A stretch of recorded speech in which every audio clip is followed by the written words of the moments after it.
gun! There's only one horse in it! You need a telescope to see the rest! Shergar wins the derby! There was no second in the races he won. No one remembers who was second because there was only one winner. So it was a huge celebration when it was announced that he would be coming to Ballymanny Stud at the Curragh. A star was coming back home. The star happened to be a horse, but that's what he was. He was a star. There was no security at the stud. You and I could have just walked in. At the same time, there was political instability. The IRA grew out of extinction in the early 1970s. In order to carry out a conflict against the British state, they needed to undertake fundraising actions. So they start kidnapping. If you kidnap an individual, it is essentially a political act. Nobody had conceived of the idea that a horse could be taken and held ransom. Shergar, one of the most highly valued horses in the world, was taken by gunmen from Ballymanny Stud near Newbridge in County Kildare during the night. They reputedly said that they wanted $2 million for him, so they were very clear about what was going on. The world and its mother, in terms of the press pack, descended on this small village in County Kildare in Ireland. Forensic experts visited the scene this afternoon, but so far details of where the £10 million horse was taken remain a mystery. Negotiations that were taking place at a higher level and ransom calls began to take this story in another direction. There's only one way of describing it: a shit show.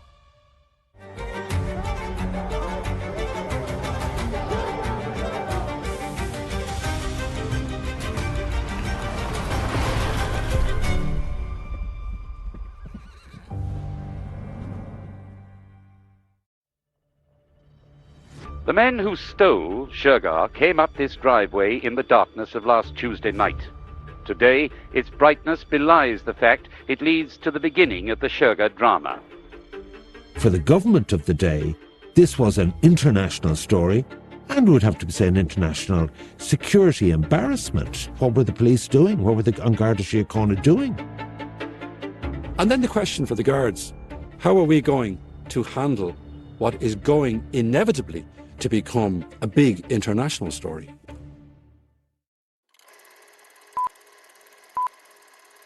It is open to anyone who offers a reward, not to communicate with the Gardaí. I have said that at all times, that people who wish to give a reward, it's open to them not to communicate with the Gardaí. Chief Superintendent Jim Murphy, known as Spud Murphy, led the investigation, and truth be told, he became something of a figure of fun. Chief Superintendent James Murphy is leading Garda investigations. I asked him if he thought the horse was being held in the region of the Curragh. It could be anywhere in the country. Could be anywhere. He wasn't one of the top hotshots in the police service. James Murphy was a kind of an enigmatic, philosophical, detached, quizzical man, and he liked to indulge the Irish pastime of answering a question with a question, or refusing to come to the point, or talking around the subject, as we do so well in this country.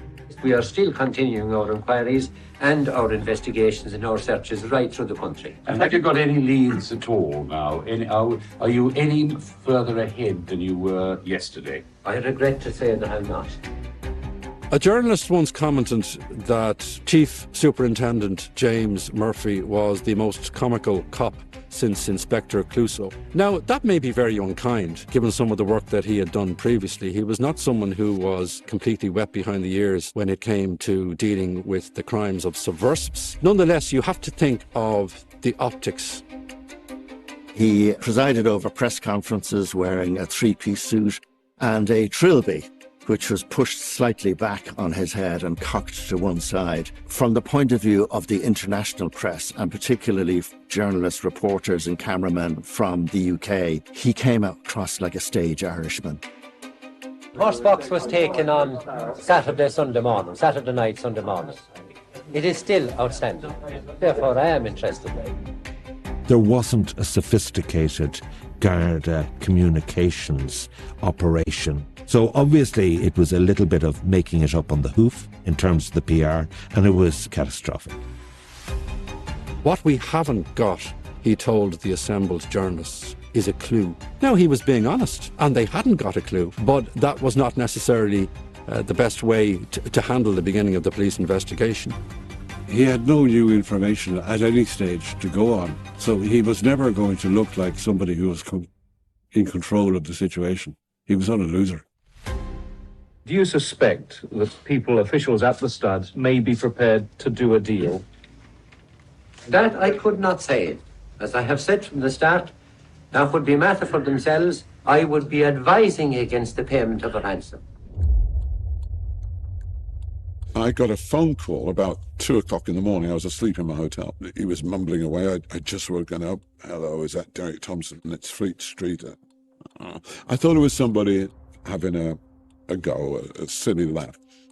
So I put the phone down, rang back straight away. No, it's the Fleet Street. We've had the kidnappers of Shergar on. They want you to fly over to Belfast. And that is how I heard at 2:30 in the morning.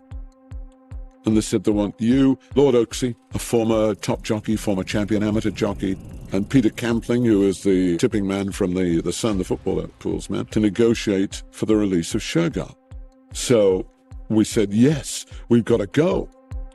Derek, do you really know what you're going into in Belfast today? No, and I don't think any of us do, actually, but I think our conscience has told us to get on this plane and come over. Because I think we all agree that if something did happen to the horse, and we weren't there, then we'd live with that conscience for the rest of our life, and that would be very, very unfortunate. So that's the reason we're here.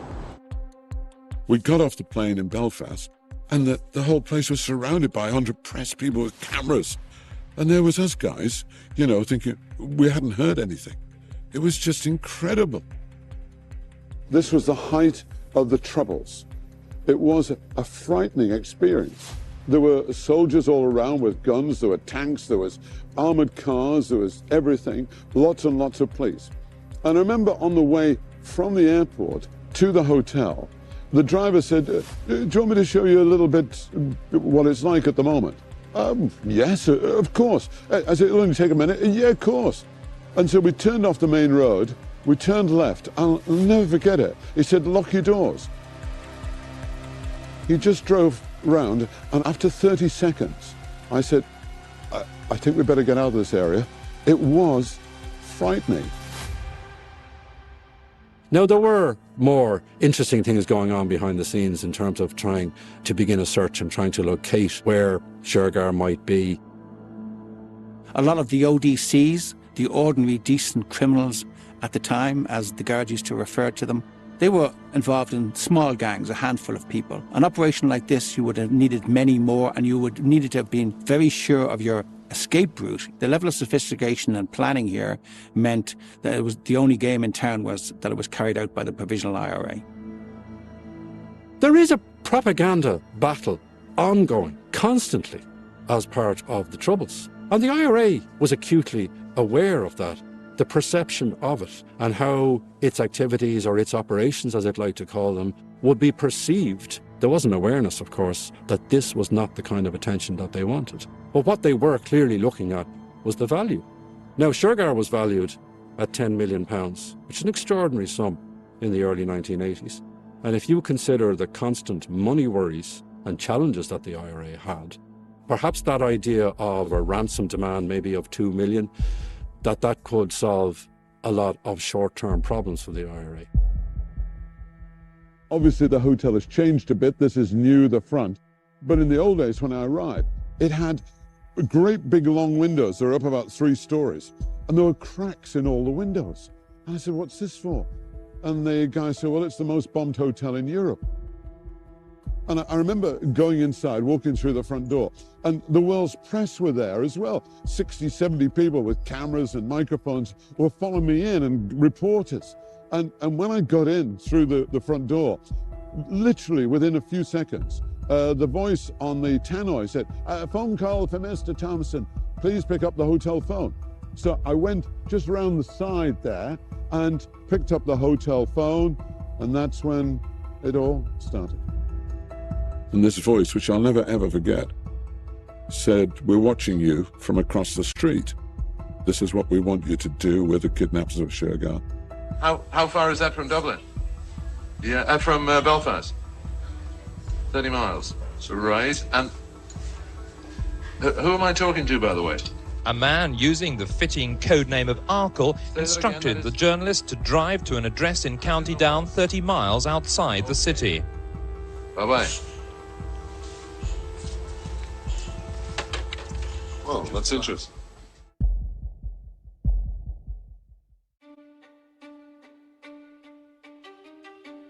We were checked into a room. Police came up and we're discussing it. The police were there all the time. And he had told us to drive out to this farmhouse outside of Belfast, about 30 miles outside. They said, right, we'll get you out there. Your driver will take you, but tell you what the best thing to do, go through the kitchen of the hotel, because otherwise all the press will see you. So we did. We crept through the kitchen of the hotel, ran outside, jumped in the car and took off. The word farce is inevitably and justifiably used regarding the public spectacle. The three journalists, for example, who are becoming players, it seems, in ransom negotiations.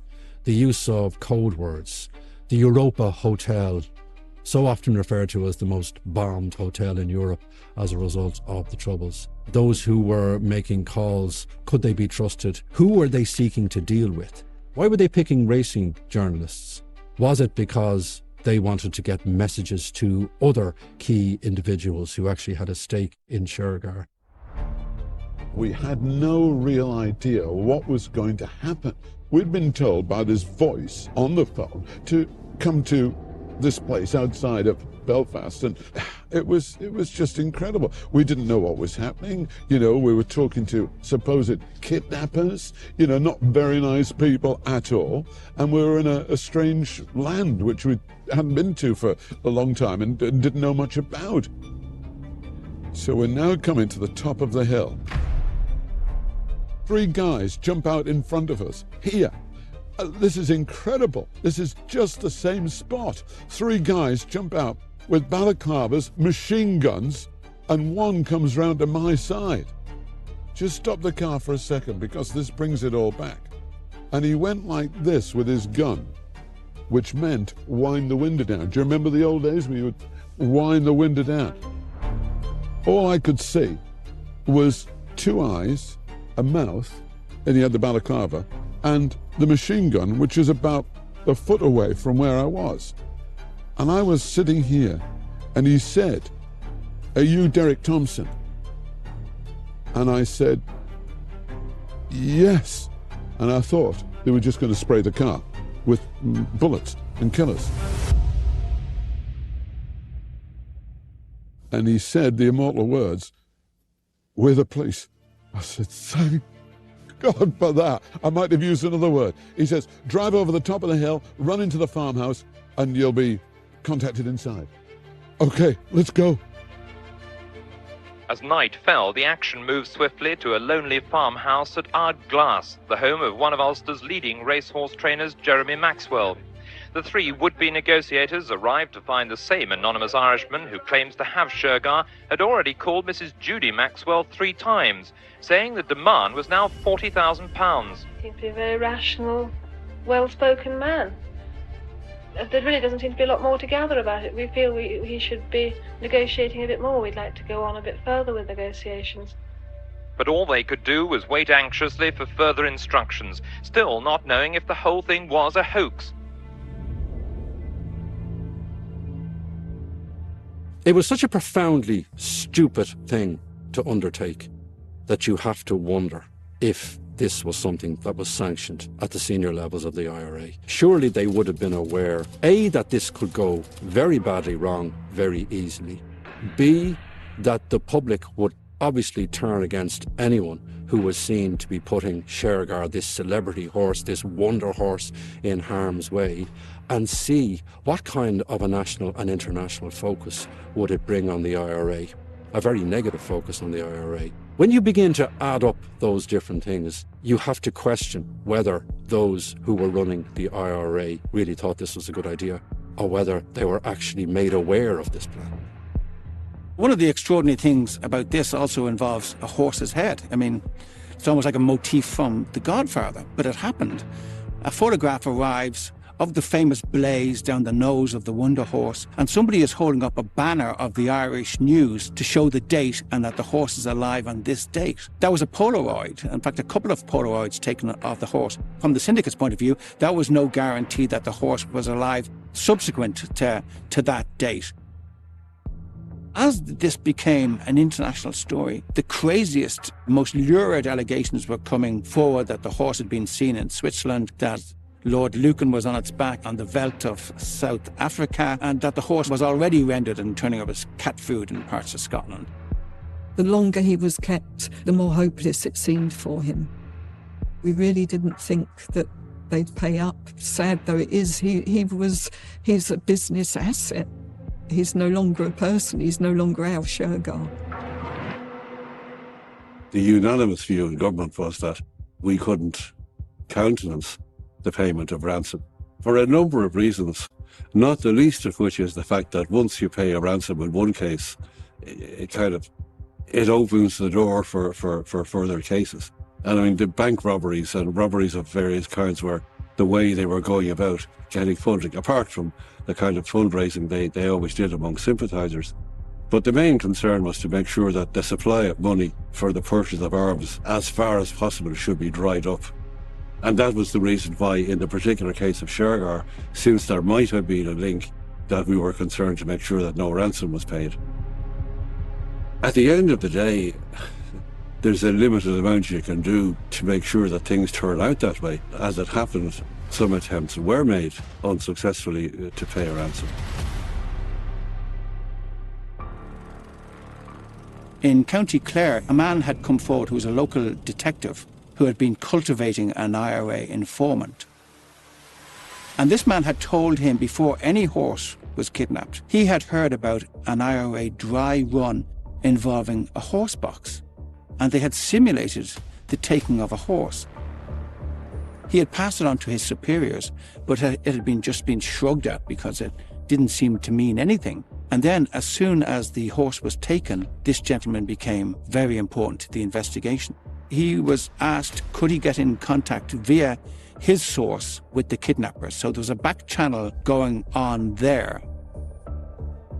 Well, word then came back from the kidnappers. They revealed that the horse had actually been suffering from thrush. And when this was fed back to headquarters and the vet, Stan Cosgrove, was consulted, he immediately realised this was the truth. To him, this meant that this back channel was true. They were absolutely in contact with the real kidnappers. That then led to a very interesting situation whereby there was a proposal to produce hello money to the kidnappers. A bank in central Dublin was opened on a Sunday, most unusually, and cash was taken out. And this sum, £80,000, it would have been a down payment, but it was a serious amount of money. And that was channelled down to the contact Garda, Martin Kenarns, in southwest Ireland, and he was empowered to meet with a representative group from the IRA and begin negotiations through his contact. But unfortunately, the money disappeared from the boot of his car outside his house. And Mr. Kenarns would say that he then became the second victim of the Shergar kidnap because ultimately Garda headquarters suspected that he must have been in cahoots with his contacts, and he was dismissed from the force.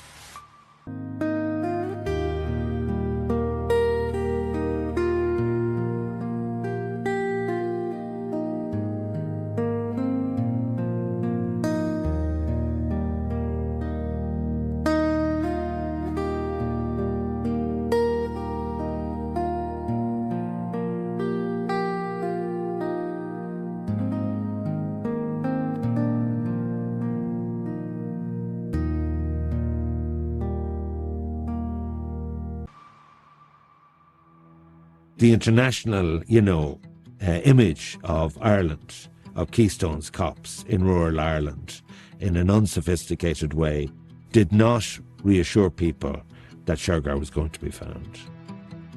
You had, via Superintendent Spud Murphy, all of this stuff about clairvoyance. Well, between diviners, clairvoyants and psychic persons, there are 3 different categories. They must be running into the 50 now.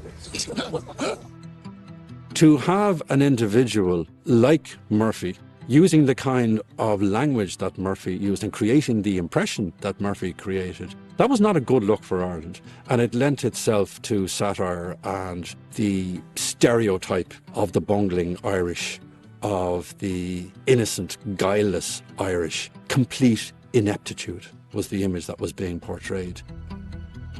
But it really reached the point of ludicrousness when a bunch of photographers turned up for one of his press conferences, all wearing Trilby hats like his. If you were a journalist filing copy about this sensational development in Ireland, and you had that raw material to deal with, you were going to make a meal out of it. There was some irreverent comment around the idea that the Gardaí were stopping cars and checking the boots of cars, as if Shergar would be in the boot of a car. But it does raise that question, of course, as to where you could put Shergar during this period. One of the problems on the day of the kidnapping, that February day, was also a day when there had been a big sale at Goff's, the bloodstock trading business ring, which was only down the road from where the kidnapping happened. So the roads were filled with horse boxes and people moving horses around. So it wasn't as though the horse box carrying Shergar would have seemed out of place or been odd on the roads at that time. The whole horse industry was out there buying and selling and moving animals around. So that was the first problem for the guards. But they did set up roadblocks and they asked the usual questions of motorists, and did anybody see anything unusual? But literally the horse had bolted, if you can put it that way. Quite separate to all of that, you have Ballymanny Stud being telephoned, Jim Fitzgerald being telephoned, and when the kidnapping happened, he was told, there's a code word, you will hear from us, the code word is King Neptune. So somebody rang him, used the code word King Neptune, and again there was a demand for 2 million ransom, and they wanted a deal via the Aga Khan's office in Paris. And the entire circus transfers to Paris.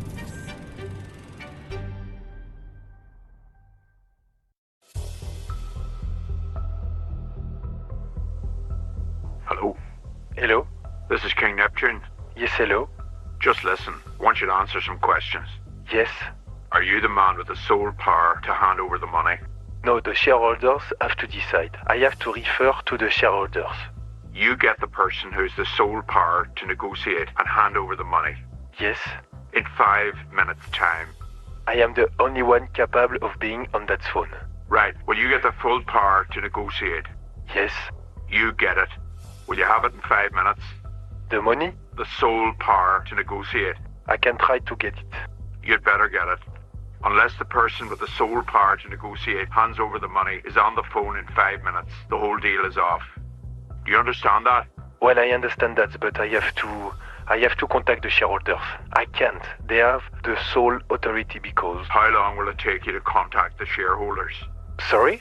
How long will it take you to contact the shareholders? 35 people, and they are all in Ireland. Most of them. Well, listen, you have exactly 60 minutes. Yes? 60 minutes. 60 minutes? And that question again of who are we dealing with here? Is this really somebody who has Shergar? Is Shergar not dead at this stage? Who can prove that Shergar is alive? Can we trust these people who are communicating these messages? And who are they actually ultimately trying to get to?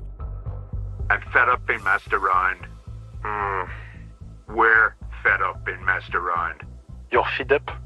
Listen, don't get fucking smart. Just listen. Yes? We're fed up being messed around, okay? Okay. We know that all you're doing is delaying us. No. You may have some idea that the police will get your horse back. That's not the case. No. The police will never get your horse back. We believe that the horse is dead. I'll ring in an hour. Yes? You should have the person there with the sole power to negotiate and hand over the money. I will try to get this power myself. Yeah, and you got 1 hour. That's the limit. Yes? No more discussion, no more deals after 1 hour. Unless you've that power, there's no more deals. You'll never see the fucking horse again. You don't want to deal in Ireland? No. if this person is empowered in Ireland, what happened? If he is in Ireland, you have his name and address and phone number. Yes. You ring and get him to Paris. Okay. By the next time I ring, you'll have him there. Okay. You have 1 hour to have that person there at that phone. And we don't care how you do it. Yes. You have a person there at that phone in 1 hour with total negotiating power. Okay. I'm fed up. Okay. Okay? Okay, understood. It makes you wonder, was there an assumption before this kidnapping that the Aga Khan was really the only person that they would be dealing with? The Aga Khan, of course, so spectacularly wealthy and so well known. Did they think of Shergar's ownership in terms of that figurehead, that one individual, that they would ultimately have to find a channel of communication directly with the Aga Khan? But then they discovered that, of course, is not going to be remotely straightforward. Hello. Hello, this is King Neptune. Have you got the money ready? No, the money is not ready. I always told you. Listen. Yes. If you don't have the money ready by tonight... Sorry, I can't hear you. Why have you not got the money ready? I told you I have to have the agreement of the shareholders. That's bullshit. Okay, what I want to know, are you going to pay money for the horse? Yes or no? We have to have the proof the horse is alive and has not been harmed, because we are not going to pay and the shareholders are not going to pay. Are they not going to pay up the money? If the horse has been harmed and they are not going to pay for the horseless horse. Listen. They are certainly not going to pay for the horseless horse. You can be sure of that. If we have to kill this horse, it'll be you that killed him. Yes, but you will be responsible to your country for that. What? You are going to damage the reputation of your country and the economy. Do you think I give a shite about it? Oh, in that case, that's another matter. That's another matter, right? Right? All I'm interested in is getting that money. You're either willing to pay the money or you're not willing to pay the money. Okay, I will convey this message immediately, but it takes me some time to get it all of these people. Listen, just let me make one more point to you. Yes. You may not pay for this horse, but you definitely will pay for the next one when you see what we do to this one. Do you understand that? For the Aga Khan and the shareholders to pay a ransom would have set a very, very dangerous precedent. Like, if that happened, then that probably would have put all valuable stallions all over the world in jeopardy from then on. The space becomes so crowded in relation to calls and messages and demands, of course, for proof that Shergar is alive. The longer this drags on, the less likely Shergar is alive or is going to be found alive. And there would have been a growing scepticism on the part of those who had an interest in Shergar that there was actually any point in dealing with multiple supposed kidnappers or those speaking on behalf of the kidnappers. Mr. Drayon is not satisfied with the proof, and I am sure the shareholders will not be satisfied with it. If you're not satisfied, well, that's it.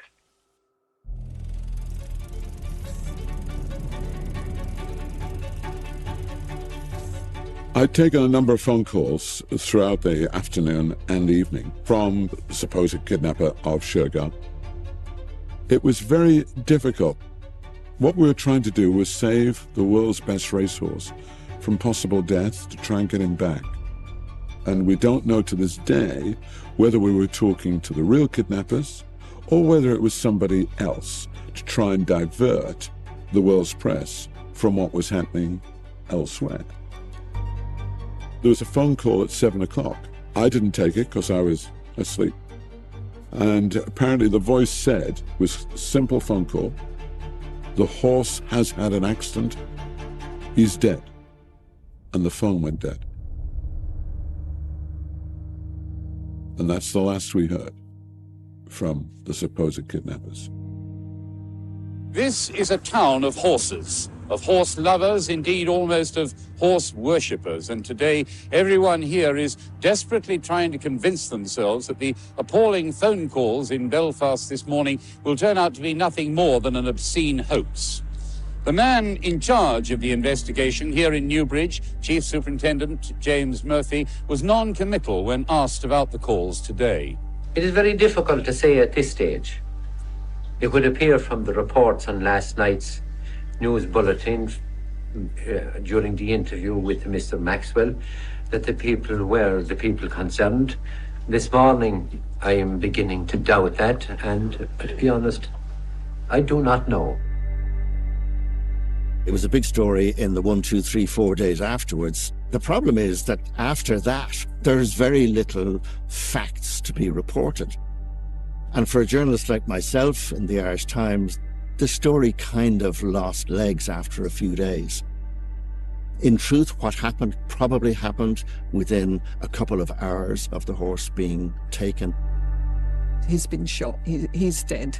That wasn't a surprise. You know, that was going to happen. Without somebody who understood stallions, not just horses, but a thoroughbred stallion, it was inevitable that at some point, the longer he was kept, the more hopeless it seemed for him.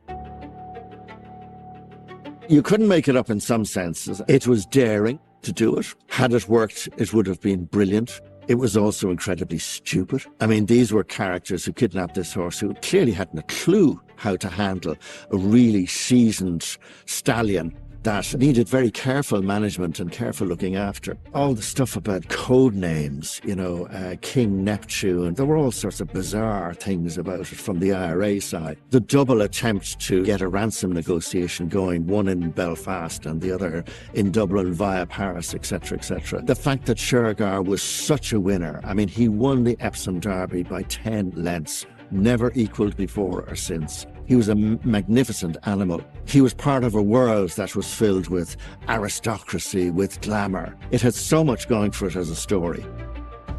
As was famously said, the guards didn't have a clue.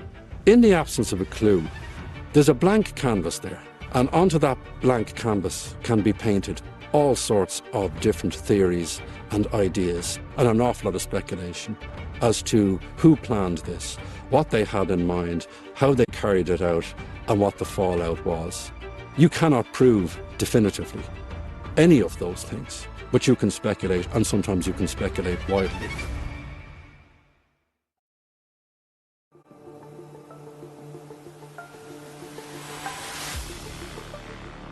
I've heard many theories. The one that I think is the most plausible, the horse wasn't simple to manage. I wouldn't be surprised if they underestimated what they took on. You absolutely need somebody who's skilled and experienced in the management of stallions. And if you don't have somebody like that to look after a horse like Shergar at the time, then you're possibly going to end up in trouble. You can have a very sophisticated plan on paper in relation to a heist or a kidnapping. When you put it into practice, human frailty, human mistakes, emotion, a small twist or turn can throw the entire plan into disarray. And then you have the question of the personality and the temperament, both of the kidnappers and those they are kidnapping, and how that might affect the plan they have. So it can very easily go wrong. Imagine trying to do that with a horse. One day, I talked to the owner of the golf club, who was a racing man, and he rang me. He said, "Tommy, you'll never believe what I've just heard." I said, "Well, what have you just heard?" Because the horse had a white blaze down the front of his face, they had to put something over it to get rid of the white blaze. So apparently, they put boot polish over the white blaze. And apparently that burnt the horse's head. And not surprisingly, the horse went crazy if he felt his face was burning, like we would. And that's why then they shot him. A racehorse interviewed by the Daily Telegraph, not terribly long after all this as well, said yes, that the horse injured himself. We, the IRA, machine-gunned it to death. And he describes an awful scene of blood and mayhem as they tried to kill the horse. The horse wouldn't die, but eventually they did kill the horse. And this source believe that the body was probably buried in Ballinamore in County Leitrim. You know, when I look around here, and I wonder, did they bury the horse in a place like this?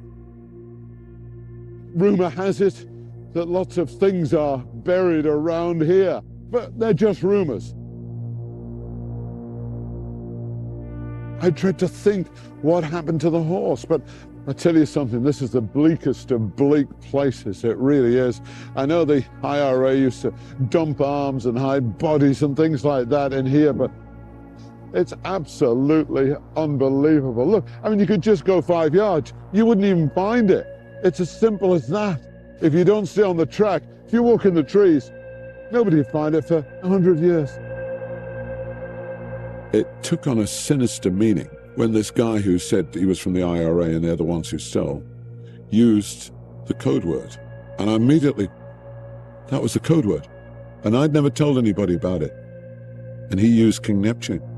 And I realized then that that was the guy who I'd been talking to. So I had been talking to the kidnappers of Shergar. And all these years later, I realized they were part of it. It's actually really quite distressing, the idea of this beautiful animal, this aristocratic animal, being terrified, as he must have been, and being riddled with bullets and probably not dying in the first wave of bullets that were fired into him, falling on the floor, blood everywhere, writhing in agony, and then being finished off with more machine gun fire. It's horrible. What happens over the course of decades is that certain theories grow wings, certain stories are embellished. One question we do need to consider: who authorised this? If you are undertaking something on this scale, has it been authorised at the very top? We have conflicting accounts as to whether it was or not. Was this somebody within the lower ranks of the IRA trying to make an impact, trying to prove their worth, trying to impress the hierarchy of the IRA? You cannot discount the fact that there are very strong-minded individuals within the Republican organisation who may be nurturing their own ideas as a result perhaps even of their own interests, or may be hugely influenced by the scale of media coverage around, in this case, Shergar, or a horse, or what the potential might be there to create an impact. The IRA terrified because they were in the business of terror, and they were in the business of inflicting terror. And, you know, these were people who, they would kidnap people, put plastic bags over their heads, blow their brains out, dump their bodies on a border, or dig a hole in a bog and dump them. And even to this day, there are efforts to try and find the bodies that the IRA disappeared. You know, you talk about death squads in Latin America. We had death squads here on both sides.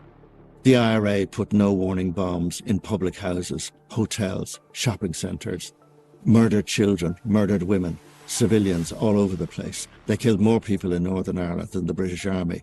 So, you know, when I was thinking back about the Shergar thing and thinking to myself, how could you do that to an animal? They wouldn't have thought twice about that. These are people who murdered civilians, women and children. They wouldn't have cared one shit about a horse. I tried to write a book to mark the 30th anniversary of the taking of Shergar, and I wanted to call it Taking Shergar. My idea was to tell the story from the inside out. By this stage, peace had descended. We were all getting on with our lives. There were old men that knew what happened to the horse. And I let out word because I wanted to write the story from their point of view so that they could tell it. And of course, we'd give different names to the individuals in the active service unit who were involved. And this would right a wrong. It would right a wrong because so many people were wronged by the taking of Shergar. Innocent shareholders, a poor vet, the Irish racing public, the British racing public. At the end of it, I would be able to give a location for the remains, the skeleton to be dug up, wherever it was.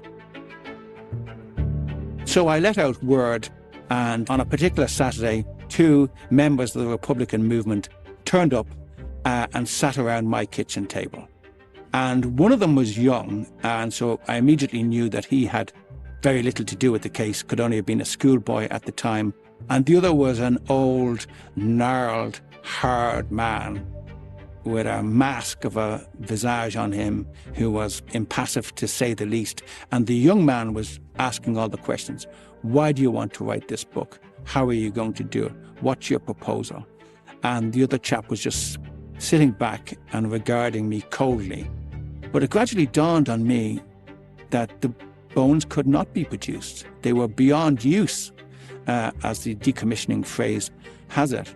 And as I gently probed further, it wasn't a matter of digging anything up. I was given to understand that, in fact, the horse could have been buried at sea. At one level, it's a surprise and it's another crazy theory. But if you dwell on it, you realise that makes a hell of a lot of sense. The IRA already were master gun runners. They'd had lots of shipments of arms into Ireland, large trawlers sailing from Gaddafi's Libya. So ships were no problem to them, little trawlers with derricks. I mean, it would have been a very easy thing to crane a weighty carcass onto the deck of a trawler and to put out from some fishing port north of the border that's solidly Republican, and then a big splash to take place a couple of miles off the coast. How could you possibly return any bones in that circumstance? It's something I'll never, ever forget. I can remember it as if it was yesterday. It is that clear in my mind over 40 years on. I would love it to be a happy ending. You know, when we watch a film or we read a book, there's nothing like a happy ending. You say, oh, that was lovely. You close the book and you put it down. You've enjoyed it. But here, I'd love to have known basically what had happened to the horse. I hope it was instant. I hope it was all right. I know it's over 40 years since we saw him, but I'll never, ever forget him. There was a time when people used to watch out for possible Shergar colts or fillies. If a new entrant on the scene was doing well, somebody would always see, is there possibly a link back there to Shergar, but it was never found. Eventually, the Shergar story just became a regrettable part of history. Shergar's going for the guns! He's gone! Shergar was a hero to the public. He crossed over that horse racing threshold. So he became a news feature, even before he was kidnapped. He was a beautiful horse. No horse has won the Derby by 10 lengths, before or since. He was just a very special racehorse. You need a telescope to see the rest! They have a problem! There have been many great racehorses, and there's no doubt that Shergar was one of them. But his story, his disappearance, have ensured that his name is going to be forever remembered, not only as a racehorse, but as folklore within the country. He was such a superstar himself, the racehorse Shergar, the athlete Shergar.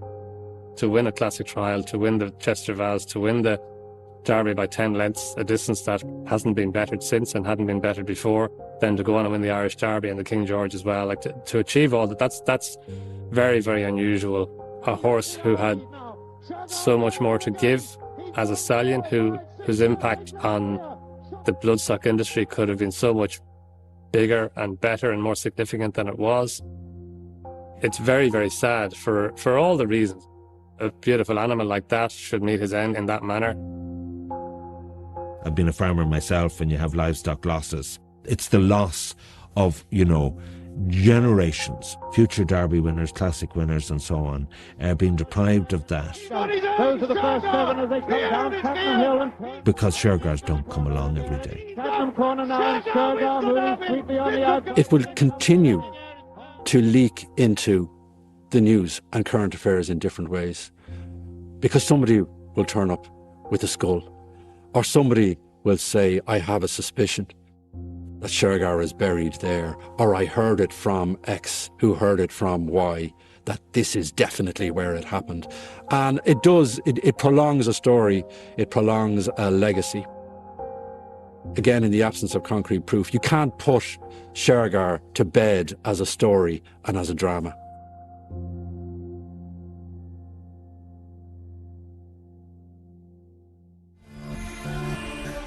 Politics, policy, and the issues making headlines. Take a closer look at the stories driving the national conversation. Monday with Gavin Riley, Monday night at 10 on Virgin Media Play and Virgin Media 1.